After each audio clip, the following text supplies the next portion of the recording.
Hi everyone!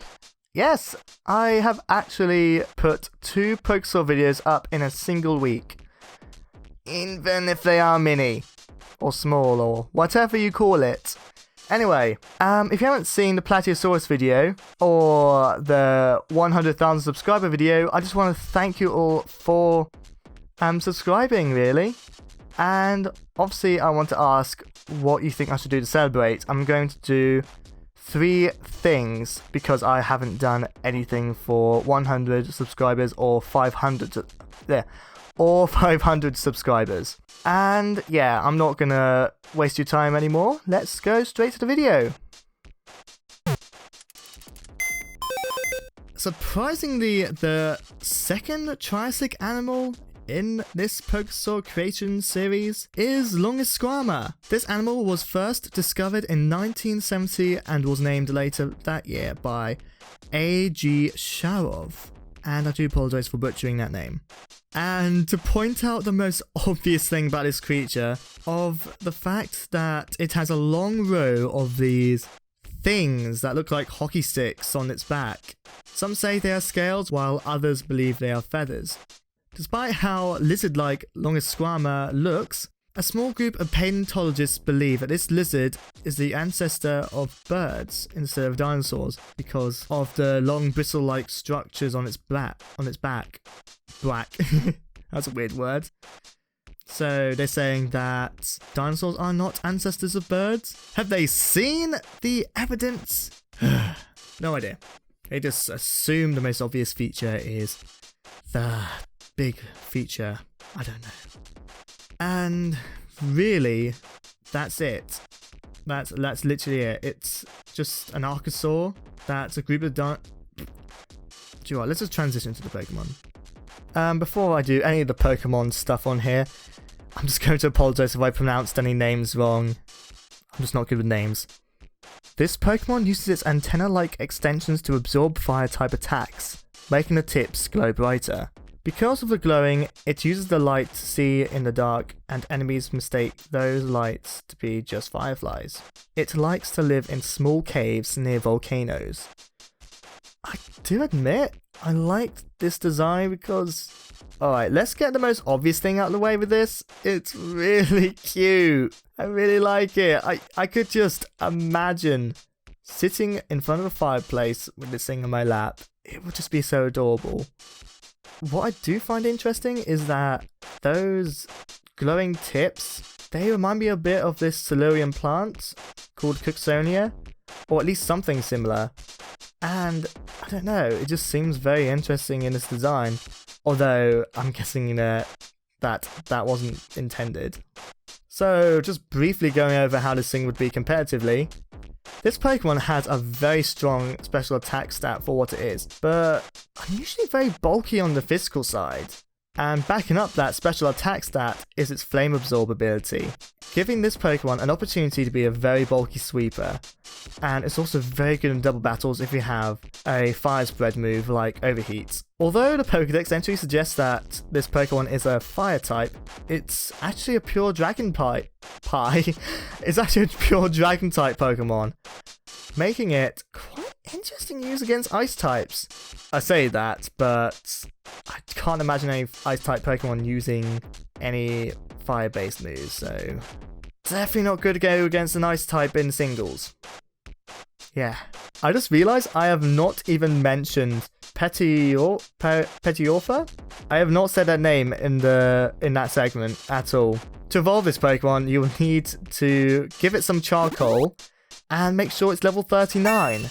Because this Pokemon uses its long structures on its back to absorb fire-type attacks, and uses that energy to power up its own moves, and to raise its body temperature. It likes to sleep in caves, but because of its size, it is usually impossible. They were almost hunted to extinction as their back structures were used as weapons by humans. Admittedly, I do sometimes change these Pokédex entries a bit, but I try not to take anything away from what was originally intended. I do hope that works for you.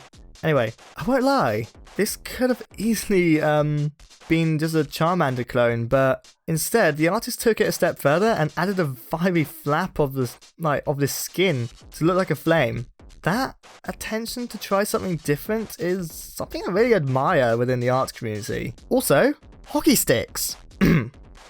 Despite how agile it looks, it's actually more of a bulky Pokemon. I mean, it makes sense. I mean, with those plates in its back, it isn't that fast. But yeah, it's actually surprisingly bulky. But what does make this thing actually pretty cool is its 132 attack stat. No, 132 special attack stat.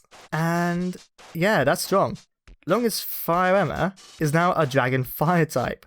So it now gives its Fire type moves a bit more of a stab. The only issue is that it isn't very fast and it doesn't have a lot of HP and special bulk. So it can have quite a lot of counters for anything that's faster and obviously can hit harder. Surprisingly a special attacker.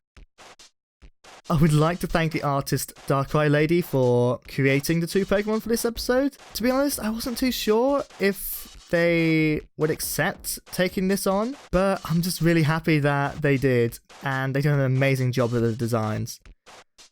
As I said before, I do apologise if I pronounced any of your Pokemon's names incorrectly. I do hope I pronounced your name correctly at least, because I do know the word Darkrai, and I do know the word Lady. I just hope I haven't misspelt those. Also, very cool of you to choose a Triassic animal. I did not expect anyone else to say, okay, I'm going to do something Triassic. I thought, like everyone else, you can do something Jurassic or Cretaceous, but that's really cool. Thank you so much. Really cool. And if you want to check this artist out, which I really suggest you do, you know, I put the social media links in the description. They should also be on screen as well. Just check them out. Follow them. Like their stuff.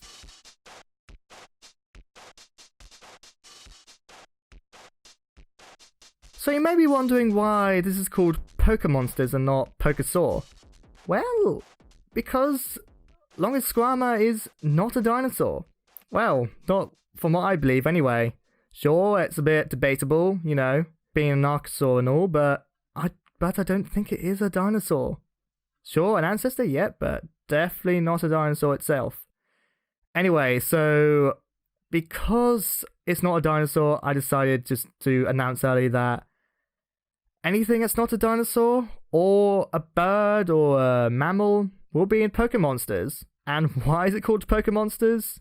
Like, why not Poké Creatures or something like that? Yeah, that. Anyway, so this series would include pterosaurs, sea scorpions, megalodon, and mosasaurus. But there are so many other creatures. In my opinion, probably the most diverse. I would like to thank everyone for watching. Please give this video a like if you enjoyed it. Share it if you want. Or if you want to see more from me, subscribe. And if there's any artists out there who would like to take part in either a Pokésaur video, a Pokésaur mini, Pokémonsters, Pokésaur, you get the picture. Just let me know with just a message really, or an email. You know, my social links should be below. You should be able to find them. If you have any problems, just let me know. And to my audience out there, I know Pokésaur 3 is still in the works, but I would really like to hear what creatures or dinosaurs you'd like to see next. But that can only be for the main series. I can't, like the mini-series, I let the artists choose, only restraining them from what has already been done. So yeah, I do apologise if it's a long wait, but maybe if you just let me do... Maybe if you just chose, like, anything that's not a dinosaur, maybe I might be able to make an episode. But at the moment, it's just that. But yeah, so at the moment, Pokésaur 3 will not be out until, well, something gets sorted. I won't say too much. Oh, and also, make sure to follow me on social media as well. In the past, present, or even future. I will see you there. Goodbye!